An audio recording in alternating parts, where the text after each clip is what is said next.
Ajakan beribadah. Shalom, selamat pagi Bapak Ibu yang berada di rumah masing-masing. Puji syukur kepada Tuhan yang memperkenankan kita boleh beribadah kembali secara streaming pada saat ini. Hari ini kita masuk dalam minggu ke-6 sesudah Paskah. Kiranya sukacita dan kesetiaan beribadah kepada Tuhan merupakan ungkapan syukur yang nyata melalui kehidupan persekutuan dengannya. Sehingga kita bersama keluarga akan diberkatinya. Pemberitaan firman dalam ibadah ini adalah Bapak Pendeta Hendra Purba. Mari menyambut firman Tuhan dalam persekutuan kita, menghadap Tuhan Kidung Jumat 454, bait pertama dan bait yang kedua, indahnya saat yang teduh.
Votum pertolongan kita adalah dalam nama Tuhan yang menjadikan langit dan bumi.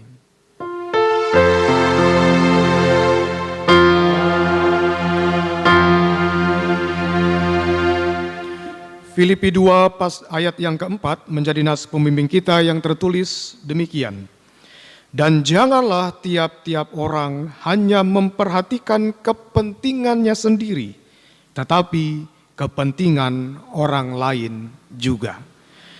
Terimalah salam, kasih karunia dan damai sejahtera dari Allah Bapa kita dan dari Tuhan Yesus Kristus menyertai kamu.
hari ini, jemaat sekalian,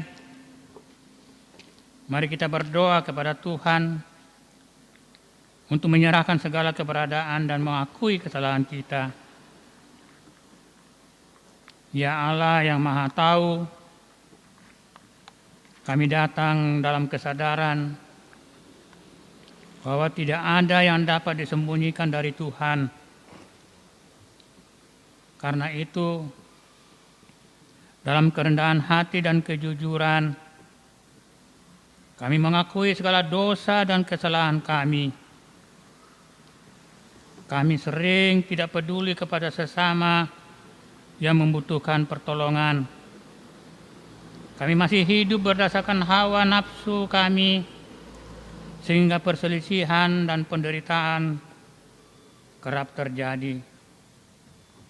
Kami mungkin sering mendua hati dan mendua muka, sehingga kami tidak menjadi diri sendiri. Kami sering memakai topeng, sandiwara, agar kami kelihatan suci di depan orang lain. Lihatlah keberadaan kami saat ini ya Tuhan. Ada banyak yang khawatir tentang masa depan. Tidak sedikit mereka putus asa terhadap keadaan berat dan menyedihkan. Berbagai sendi kehidupan kami kian lemah. Bukan hanya soal tentang kesehatan, tetapi juga tentang ekonomi. Pulihkanlah kehidupan kami ya Tuhan. Kami mau bertobat dan memperbaiki diri agar Engkau berkenan mengampuni kami. Demi Yesus Kristus yang telah mengorbankan dirinya, kami berdoa. Amin.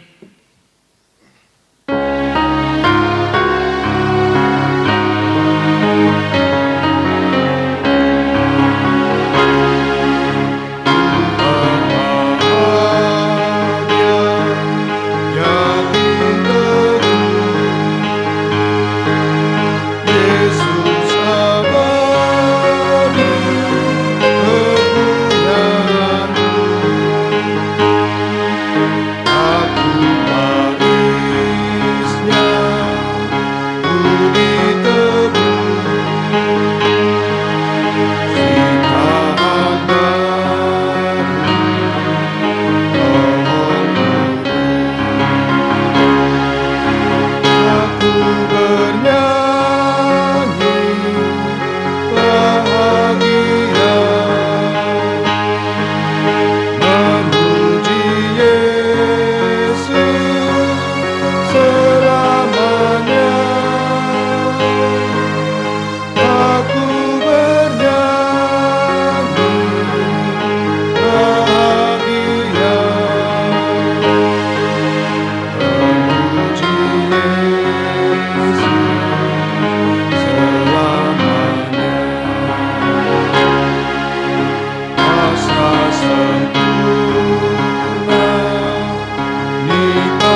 Bapak Ibu, saudara yang terkasih, tiba saatnya kita masuk dalam pelayanan firman.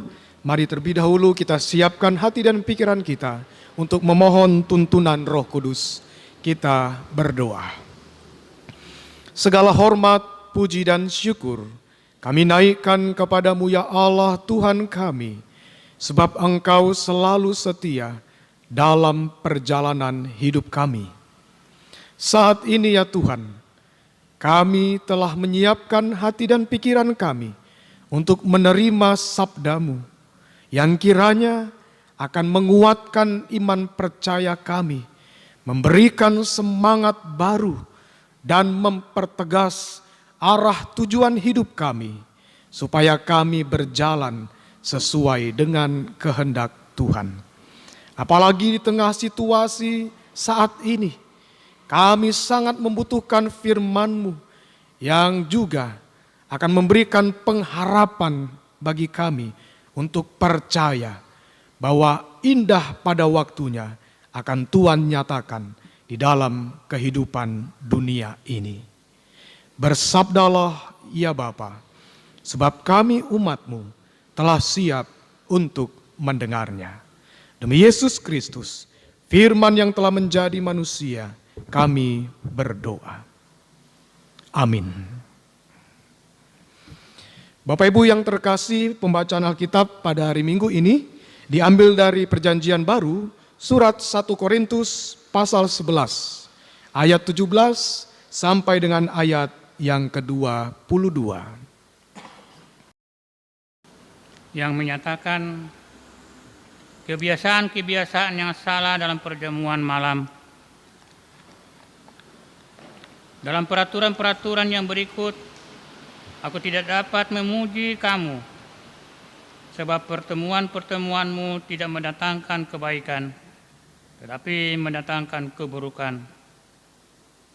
Sebab pertama-tama aku mendengar bahwa apabila kamu berkumpul sebagai jemaat, ada perpecahan di antara kamu, dan hal itu sedikit banyak aku percaya.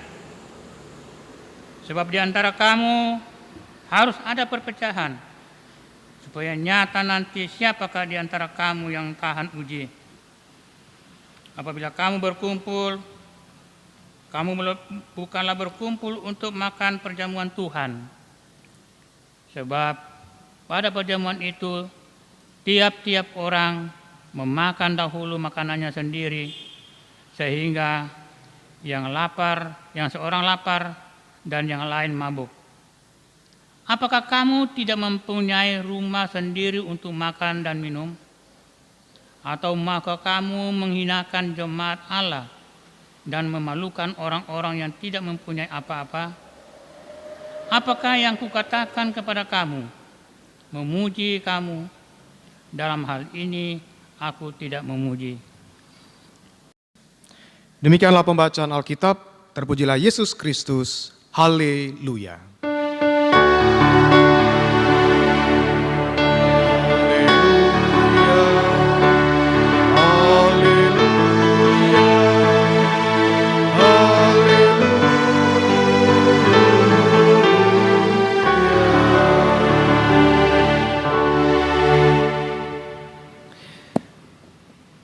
Paulus adalah orang yang apa adanya. Kalau dia melihat ada sesuatu yang baik dan benar, dia akan memuji. Tapi sebaliknya kalau dia menyaksikan ada sesuatu yang buruk bahkan salah, Paulus juga akan mengkritik. Dan itulah yang dikatakan Paulus ketika ia mendengar informasi bahwa ada suatu kesalahan yang dilakukan oleh jemaat Korintus. Yang kesalahan itu mencerminkan ada sebuah perpecahan terjadi di sana.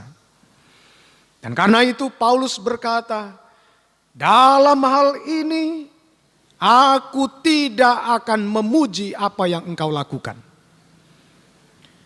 Apa kesalahan yang dilakukan oleh jemaat Korintus, Bapak Ibu? Ternyata pada waktu itu jemaat di Korintus adalah jemaat yang memang aktif dalam persekutuan.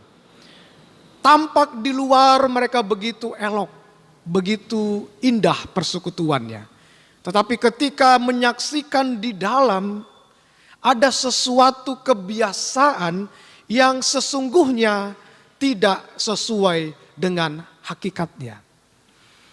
Jadi kebiasaan itu adalah jemaat ini sering melakukan persekutuan. Dan persekutuan yang mereka lakukan juga dilaksanakan perjamuan kudus. Dan ini mereka lakukan Bapak Ibu melanjutkan amanat yang disampaikan oleh Yesus dalam perjamuan malam terakhir.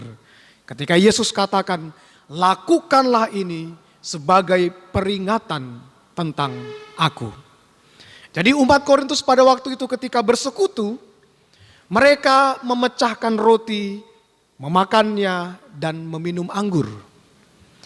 Nah, apa yang salah di sana? Ternyata Bapak Ibu, Paulus melihat bahwa umat Korintus ini melaksanakan ibadah ritual, tetapi tanpa spiritual. Apa itu? Ternyata di jemaat Korintus ini ada dua kelas orang yang menjadi persekutuan jemaat di sana. Ada orang-orang yang bekerja sebagai budak atau hamba. Ada juga orang-orang yang bekerja yang posisinya sebagai tuan atau bos.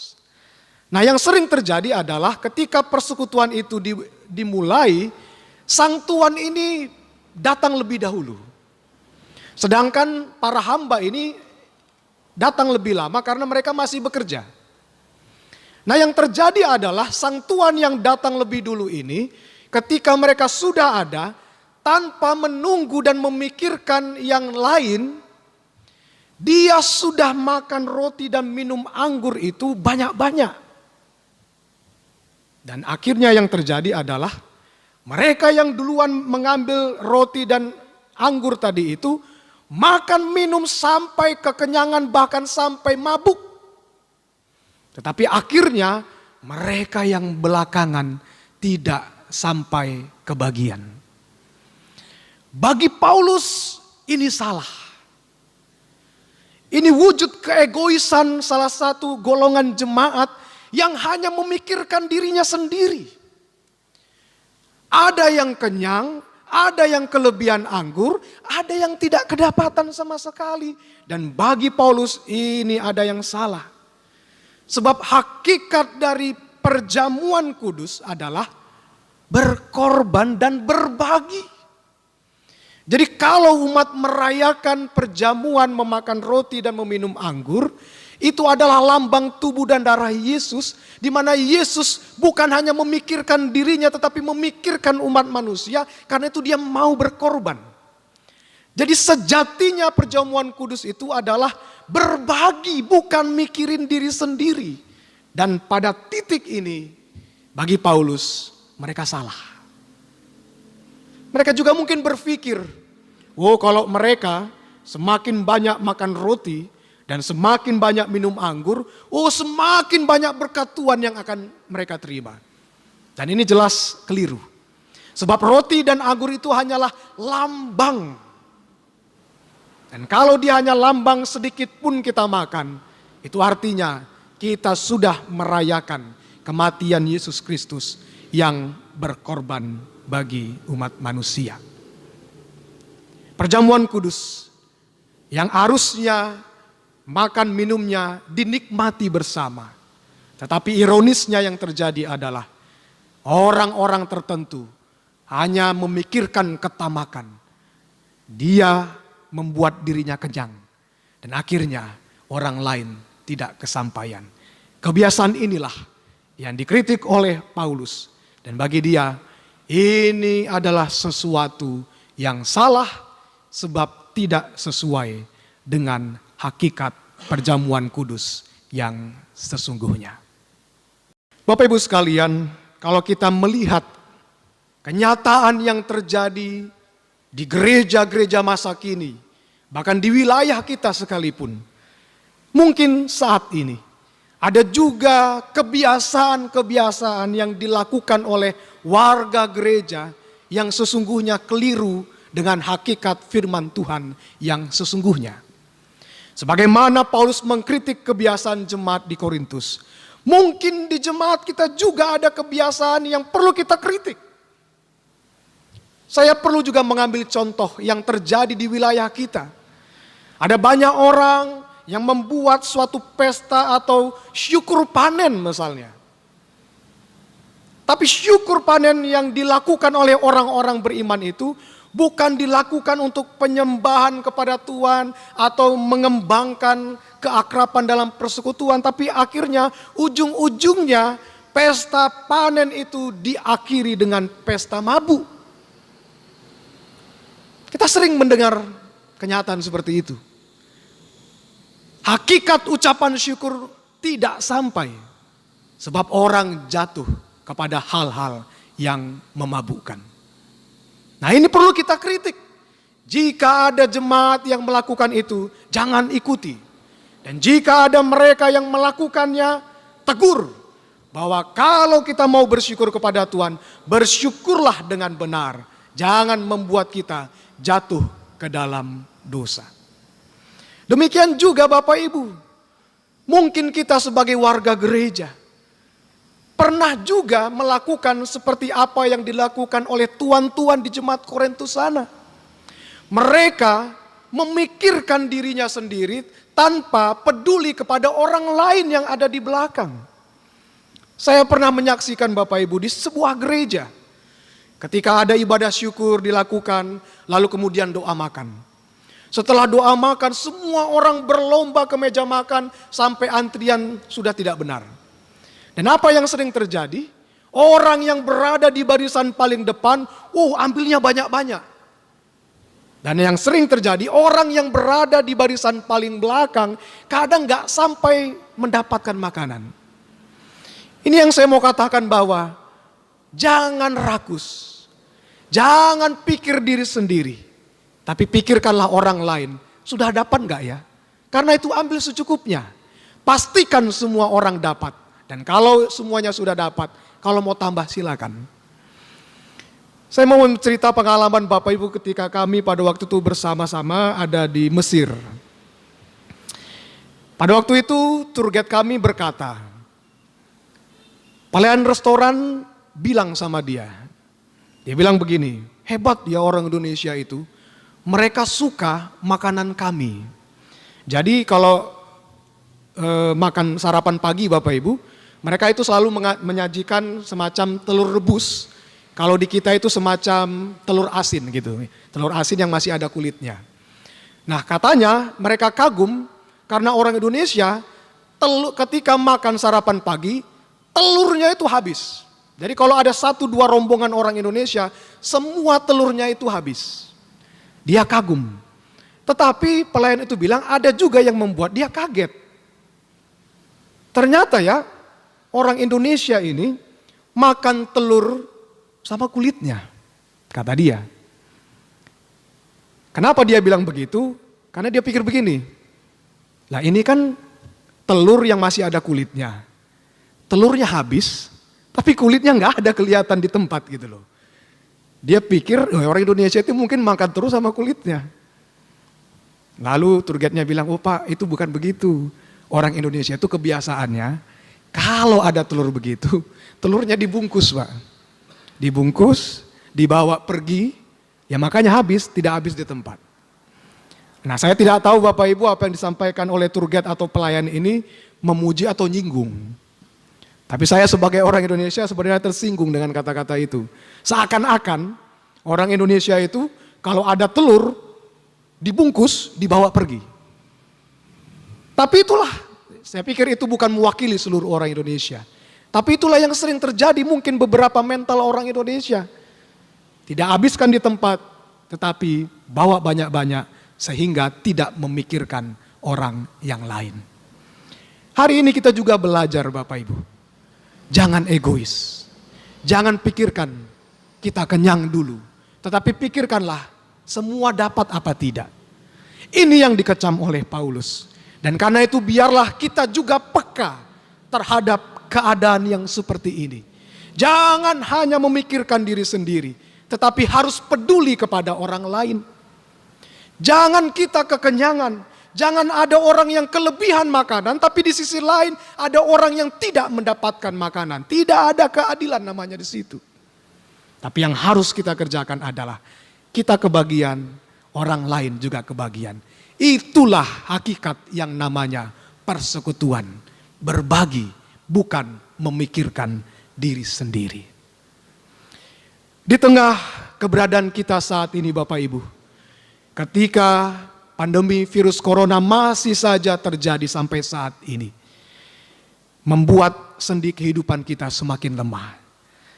Tadi di pengakuan dosa dan di doa hari ini dikatakan, bukan hanya soal kesehatan lagi, tapi juga persoalan ekonomi juga berdampak. Ada banyak orang yang ekonominya semakin lemah. Ada banyak orang yang di PHK. Ada banyak orang yang berpenghasilannya menurun. Tapi dalam situasi ini Bapak Ibu saya mau berpesan melalui refleksi firman hari ini. Jangan bersyukur kalau kita saat ini sehat saja. Jangan hanya bersyukur kalau kita saat ini tidak berdampak ekonomi. Artinya gaji kita tidak berkurang. Tapi kita harus peduli kepada orang yang tidak sehat. Dan kita harus peduli kepada orang yang kekurangan makanan dan minuman di luar sana. Sebab firman hari ini mengajarkan kepada kita kepekaan. Jangan hanya bersyukur, oh Tuhan saya bersyukur saya sehat. Saya bersyukur ekonomi saya tidak apa-apa. Tapi kita juga harus siap menjadi saluran berkat bagi orang. Kalau kita punya uang lebih, mari kita berbagi kepada orang yang membutuhkan saat ini. Dan kita bersyukur sebagai gereja. Paling tidak Jemaat Maranatha Sanggau sudah sedikit berbuat. Beberapa hari yang lalu Bapak Ibu saya di warung kebetulan makan, berjumpa dengan seorang wartawan. Wartawan ini bilang sama saya, Pak Pendeta, GPB Maranatha itu lumayanlah. Saya bilang kenapa Pak? Di antara gereja yang ada di kota Sanggau ini, GPB Maranatha itu bukan hanya mau menerima bantuan, tapi juga mau memberi bantuan kepada yang lain. Saya bilang ya memang harus begitu Pak. Situasi seperti ini harus membuat kita tergerak untuk mengulurkan tangan, bukan hanya memikirkan diri kita sendiri. Dan kita tahu bersama Bapak Ibu, gereja kita sudah melakukan walaupun ya itu tidak besar-besar amat. Melalui panitia Paskah kemarin kita sudah memberikan sumbangan masker. Walaupun juga ada bantuan dari orang lain, kita juga memberikan bantuan sembako kepada jemaat kita yang ada di induk maupun yang ada di pos Pelkes. Tapi saya rasa ini juga belum cukup. Masih ada bentuk lain yang harus kita kerjakan. Sebagai wujud kepedulian kita. Kita tidak hanya hidup memikirkan diri sendiri. Tapi kita harus juga memikirkan orang lain. Kalau kita sudah makan, kita harus juga bertanya, apakah orang lain sudah makan? Dan karena itu mari kita bergerak. Sebagaimana firman Tuhan hari ini mengingatkan kepada kita. Biarlah berkat Tuhan itu dinikmati bersama-sama. Kita tidak egois, tapi kita pikirkan orang lain supaya mendapatkan hal yang sama sebagaimana kita memperolehnya. Tuhan Yesus memberkati kita. Amin.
Jemaat yang terkasih, mari bersama berdiri untuk mengikrarkan pengakuan iman rasuli bersama semua orang percaya di segala waktu dan tempat. Marilah dalam sikap sempurna masing-masing kita berkata, aku percaya kepada Allah Bapa yang Maha Kuasa, Khalik langit dan bumi, dan kepada Yesus Kristus anaknya yang tunggal Tuhan kita, yang dikandung daripada Roh Kudus, lahir dari anak darah Maria, yang menderita di bawah pemerintahan Pontius Pilatus, disalibkan, mati dan dikuburkan, turun dalam kerajaan maut. Pada hari yang ketiga, bangkit pula dari antara orang mati, naik ke surga, duduk di sebelah kanan Allah, Bapa yang Maha Kuasa, dan akan datang dari sana untuk menghakimi orang yang hidup dan pun yang mati. Aku percaya kepada Roh Kudus, gereja yang kudus dan am, persekutuan orang kudus, pengampunan dosa, kebangkitan daging, dan hidup yang kekal. Silakan duduk kembali. Mari bersama kita menaikkan syukur dan harapan kita kepada Tuhan melalui doa syafaat. Kita satukan hati dan pikiran kita. Kita berdoa. Allah Bapa Surgawi, terima kasih atas firman-Mu yang boleh kami dengar, yang mengingatkan kami untuk peduli, memikirkan orang lain yang ada di belakang kami, memikirkan orang lain supaya dapat mendapatkan bagian sebagaimana kami juga mendapatkannya. Kami belajar dari pengalaman yang terjadi di jemaat Korintus. Ada orang-orang tertentu yang hanya memikirkan dirinya sendiri, sehingga ada orang yang kekenyangan, bahkan sampai mabuk. Tetapi ironisnya di saat yang sama ada orang yang kelaparan dan tidak mendapatkan bagian. Sungguh kenyataan itu menggelisahkan hati Paulus. Dan karena itu ia mengingatkan kepada jemaat Korintus dan juga kepada kami saat ini, supaya kami juga harus memikirkan orang lain. Kami tidak hanya memikirkan kami kenyang, kami puas, tapi bagaimana kami berbagi kepada orang lain supaya berkat yang sama diterima juga oleh mereka. Ampuni kami Tuhan, jika selama ini kami seperti orang-orang yang rakus tadi. Tapi biarlah firman yang boleh kami dengar ini mengingatkan kami untuk siap memikirkan orang lain, untuk siap hidup bersama dengan orang lain dalam persekutuan. Allah Bapa Surgawi, kami berdoa bagi kami sekalian saat ini yang berada di rumah masing-masing, ketika kami boleh beribadah bersama dengan keluarga kami. Tuhan berkati ya Tuhan rumah tangga kami. Biarlah sukacita dan keharmonisan akan selalu kami rasakan. Kami berdoa bagi pekerjaan kami ya Bapa. Berkatilah dimanapun kami bekerja. Dan pakai kami terus di tempat kami bekerja untuk menjadi saksi Kristus menaburkan benih Injil itu bagi banyak orang. Kami berdoa ya Tuhan bagi anak-anak kami yang saat ini berjuang mempersiapkan diri untuk mengikuti ujian, mungkin dilakukan secara online.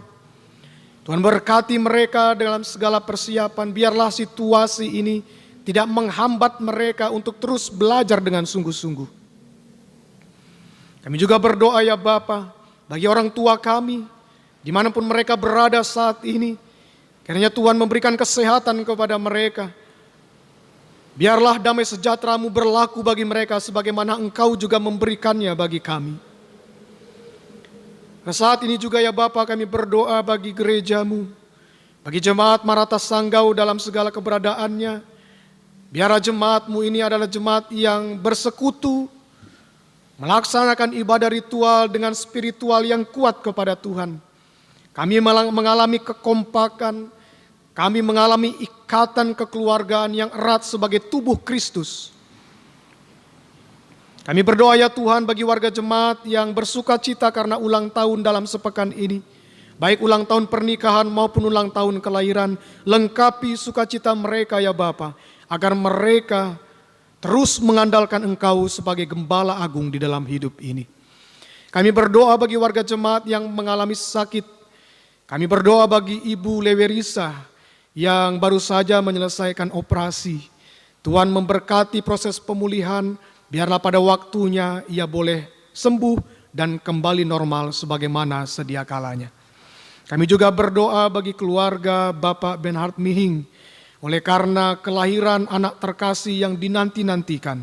Puji syukur kami naikkan kepadamu ya Bapa, karena Engkau telah menolong segala prosesnya, sehingga mereka boleh bersuka cita karena bertambahnya anggota keluarga yang baru. Kami juga berdoa bagi warga jemaat yang bergumul dalam kehidupannya. Kiranya Tuhan juga memberkati apapun yang kami alami, kekhawatiran, rasa cemas, putus asa. Tuhan, kami menyerahkan kepadamu saat ini. Pulihkanlah dan buatlah hidup kami kembali normal karena Engkau selalu memegang kendali. Dan ketika Tuhan mengendalikan hidup kami, hal yang penuh dengan kebahagiaan dan sukacita pasti akan terjadi. Tak lupa juga kami menyerahkan keberadaan bangsa dan negara kami Tuhan. Sampai saat ini kami terus tidak jemu-jemu untuk mendoakan keberadaan kami yang saat ini berdampak akibat virus corona. Sendi-sendi kehidupan kami mulai lemah bahkan rapuh. Ada banyak orang yang saat ini berjuang untuk meraih kesembuhan. Kiranya Tuhan berikan kekuatan kepada mereka. Ada banyak tim medis yang saat ini bekerja untuk mendampingi dan mengobati orang-orang yang positif. Tuhan jaga juga mereka, lindungi supaya mereka tidak sampai tertular. Terutama juga jemaat kami yang juga bagian garda terdepan. Tuhan juga selalu menolong mereka. Bagi mereka yang saat ini mengalami kehidupan ekonomi yang semakin lemah karena di PHK, oleh karena menurunnya penghasilan, Tuhan, kami berdoa bukan saja meminta Engkau memberkati mereka, tapi jadikan kami juga Tuhan sebagai orang-orang yang mau berbagi kepada mereka. Kami mau memberi segala sesuatu apa yang mereka butuhkan dengan segala kemampuan yang ada dalam diri kami. Sebab inilah yang Tuhan kehendaki lewat firman yang baru saja kami renungkan. Allah Bapa Surgawi, segala perjalanan kehidupan kami ke depan, kami menyerahkan ke dalam tangan-Mu. Biarlah kami menjadi warga negara dan menjadi warga jemaat yang taat terhadap anjuran pemerintah.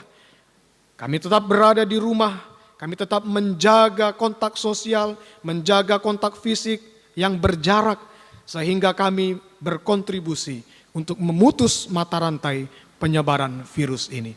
Sehingga ya Tuhan, apa yang kami harapkan dalam waktu yang tidak lama lagi, pemulihan itu boleh terjadi, dan kami kembali boleh beribadah di gereja ini, dan kehidupan normal boleh kami lakukan sebagaimana itu adalah anugerah dari Tuhan. Ya Bapa, inilah doa kami. Inilah seruan kami dan syukur kami yang semuanya kami alaskan hanya di dalam satu nama, Yesus Kristus, Tuhan dan Juru Selamat yang sudah mengajar kami doa Bapa kami. Bapa kami yang ada di surga, dikuduskanlah namamu, datanglah kerajaan-Mu, jadilah kehendak-Mu di bumi seperti di surga. Berikanlah kami pada hari ini makanan kami yang secukupnya, dan ampunilah kami akan kesalahan kami, seperti kami juga mengampuni orang yang bersalah kepada kami. Dan janganlah membawa kami ke dalam pencobaan, tetapi lepaskanlah kami daripada yang jahat.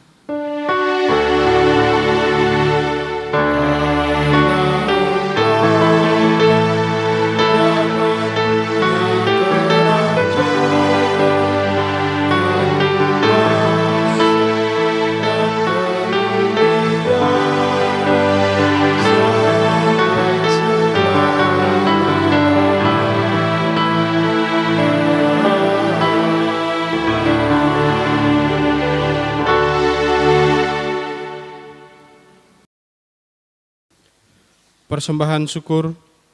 Marilah kita menyatakan syukur kepada Tuhan di dalam ibadah ini melalui pemberian persembahan untuk menunjang pelayanan. Dengan mengingat pesan Alkitab, sebab jika kamu rela untuk memberi, maka pemberianmu akan diterima. Kalau pemberianmu itu berdasarkan apa yang ada padamu, bukan berdasarkan apa yang tidak ada padamu. Sebab kamu dibebani bukanlah supaya orang-orang lain mendapat keringanan, tetapi supaya ada keseimbangan. 2 Korintus pasal 8 ayat 12 sampai 13.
Doa persembahan. Jemaat, marilah kita mendoakan persembahan syukur ini. Ya Allah, sumber kehidupan dan berkat, kepadamu kami membawa ungkapan syukur ini. Terimalah ya Allah sebagai tanda bahwa kami pun ingin memberi dari sebagaimana Kristus telah berkorban untuk kami. Ajarlah kami untuk tidak hanya mementingkan diri dengan berbagai berkat yang kami miliki, sebab semua itu kelak akan kami pertanggungjawabkan di hadapan hadirat-Mu. Pakailah hidup kami menjadi alat damai sejahtera bagi sesama, hingga hidup kami ini selalu membawa kemuliaan nama-Mu. Amin. Jemaat, lanjutkanlah kehidupanmu ke depan dalam tuntunan firman Tuhan yang telah kamu dengar.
Arahkanlah hati dan pikiranmu kepada Tuhan dan terimalah berkat-Nya.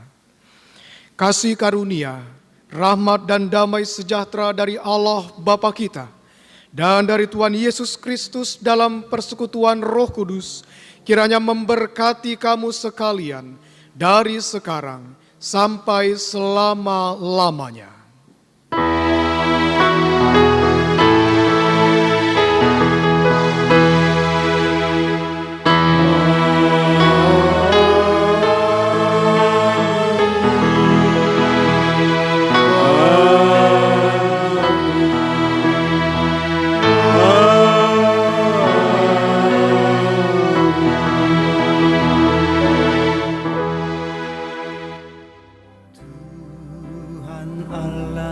Serta Engkau sampai bertemu kembali. Kasih Kristus mengawali. Tuhan Allah beserta Engkau. Selamat hari Minggu, Tuhan Yesus memberkati.